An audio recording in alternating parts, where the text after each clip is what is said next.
problem. Okay? A good example Aninia is, let's say, an HR solution. Okay? An HR solution, let's say a payroll or attendance monitoring. So the users name mo are the employees, di ba? But the customer, guys, the company. So you really have to understand like the problem of that user nila, because you can create a statement. Makes sense, right? No? But it differs also with other. If you are in traditional business, then you have customers. Okay, you don't have to. You don't need to use them. Okay.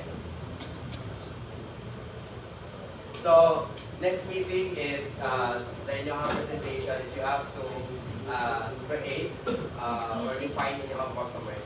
Okay. So list them down, and then much better if you can create a user story or a journey nila. So for example, this teacher or this students experienced this problem. He is 18 years old. Blah blah blah blah blah blah. Then 100% okay. Para daw. Sumuro tagmenon na kani siya nga tao kay ilang balay kiniti koan repair sa So that's mga much better like next meeting na rin. ay story na lang If I will call your kanina tao.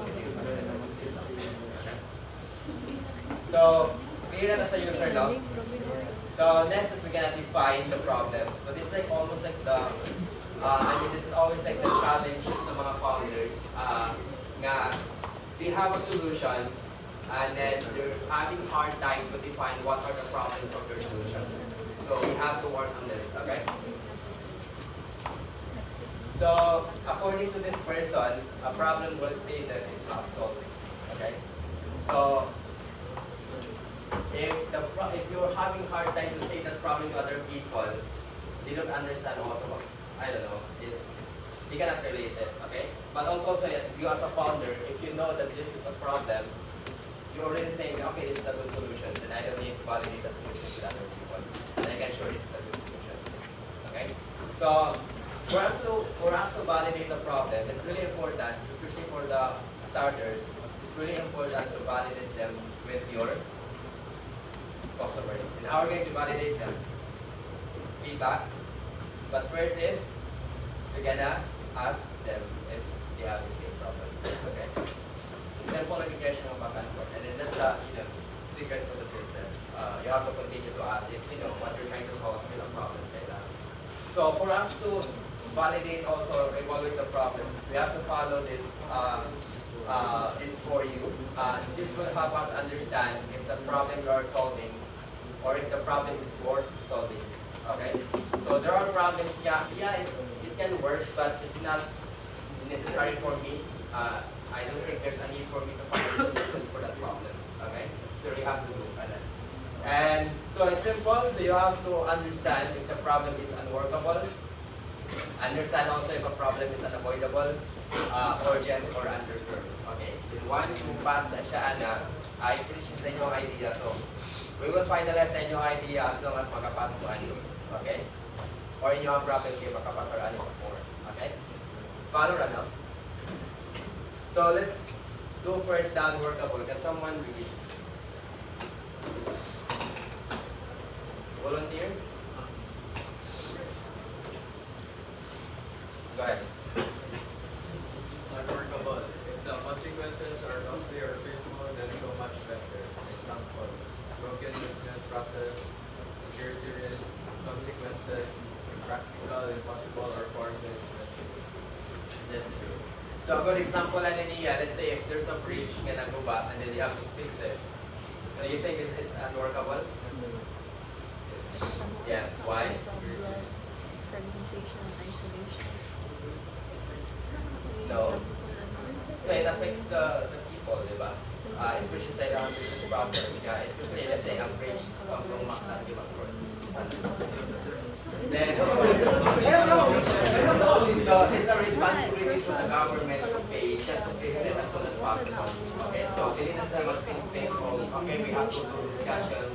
So it becomes an organ because the problem is people cannot pass the other applications.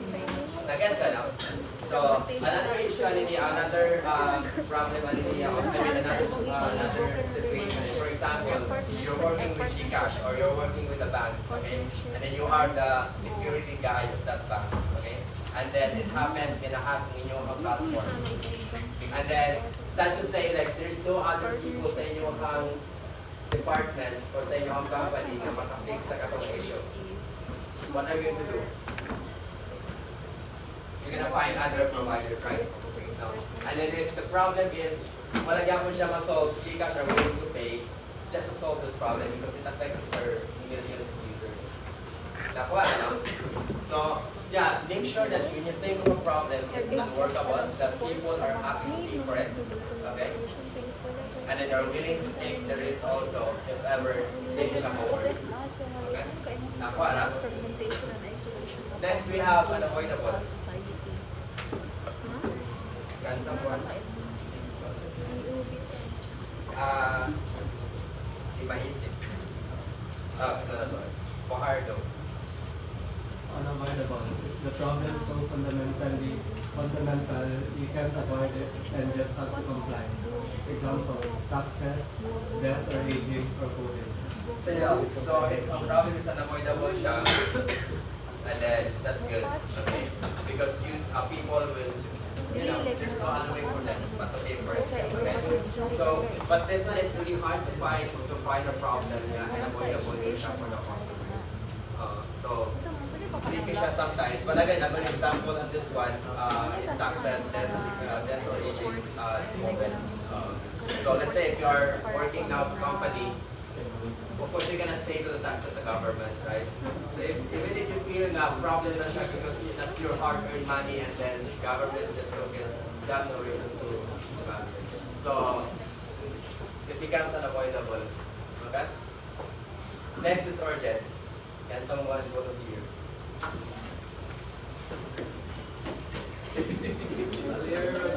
Aliera. You're not part of the priority is your time, money, or resources. An example for is cybersecurity, finding a job, getting vaccinated, or treated. Yeah. So find also a problem na urgent siya. Okay? So there are problems nga, yeah, I've experienced a problem, but it's not necessary for us now because we're able to find a way na, can help us move forward. Okay? So, yeah, a good example is the same with the scenario where she got about security risk and then, they don't have reason to take the discussion longer. So you really have to make it work right away. And again, if you're working with a problem, when you're sharing that problem to other people, and then they don't, prioritize you, especially with time, with money, and also with resources, and then it means that problem is not necessary for them. Okay? So you really have to find, that's a challenge also that you really have to find those right people. So when you define sa your demographics, you feel nga they are the right people, but when you ask them, it's not necessary nga sila din siya. You really have to change again who are those people. Okay, so that's a useful investment. You have to change the demographics as fast as possible. Clear, no? So make sure in terms of the urgency, it's nakaka at least top 3 the urgency. Okay? So again, a good example here somewhere is, let's say, sa presenter is we're targeting teachers. So of course, if ma-corrupt nila ang presentations, then it affects the discussions, diba? So it becomes urgent sa especially if you're, discussing important topic. And also, especially in events or doing your big presentations for business. So that's where we come in. And next is underserved. Can someone read? Volunteer. Go ahead. Underserved. You will compete in a zero-sum game. You're competing for finite resources such as money, time, people, and attention. So you really have to understand, when you start a business, you have limited board, okay? So you have very limited, okay? So, and then the challenge na niya is, if you're not able to find the right fit right away, it will cost you a lot of money, okay? And of course, it will waste you a lot of time, okay? So, zero-sum game is basically, other loss than you want. More than siya. As much as possible is you want. More than siya ang business, okay? So, underserved is, it's a way for you to identify, differentiate that these problems that your target customer are experiencing is different also to the defined problem sa imong competition. Make sense naman? So for example, Maya and Gcash, di ba? Though they are the same as mobile e-wallet, but they're solving different problems from other customers. Di ba? So that way it's easy. Okay, if I'm thinking a wallet with banking, then I will go to Maya. But if I will think of just an e-wallet that I can send payments internationally, then I will think of Gcash. So in that way, it differentiates the your target customers to the other companies. Okay. A good solution siguro niya again is I guess like the Blockbuster and also like the Netflix, or maybe the Twitter and also the Facebook. So Facebook existed for how many years and for the Twitter, but they're still able to find differentiator sa ilang product. Okay, and they're able to understand nga, hey, there's another serve nga, if you want to send message, people also from other countries can easily or will be notified right away. So one is actually focus on the messaging.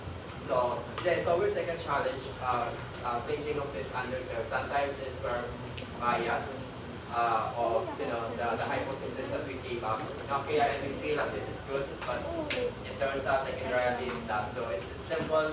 It's a simple solution that you will have to ask your customers. Okay. So yeah, you have this B2B, B2C, B2C, so you have like your customers, okay, so you're targeting the consumers right now. You are the consumer, ganit. It's a mga consumer, which is you and S, which is us, diba? So yeah, so consumers that require needs, any needs, social security, physical, environmental, economical, recognition, responsibility, achievement, growth, and and so on and so forth. Okay? So you really have to understand the mga needs. So sa inyo, challenge mo na is when you think of a problem, you have the target customers. Another sa inyo think is what are the needs of your customers later on. Okay? Questions so far? So this is a good example. This is like a startup that we supported last year. So we invested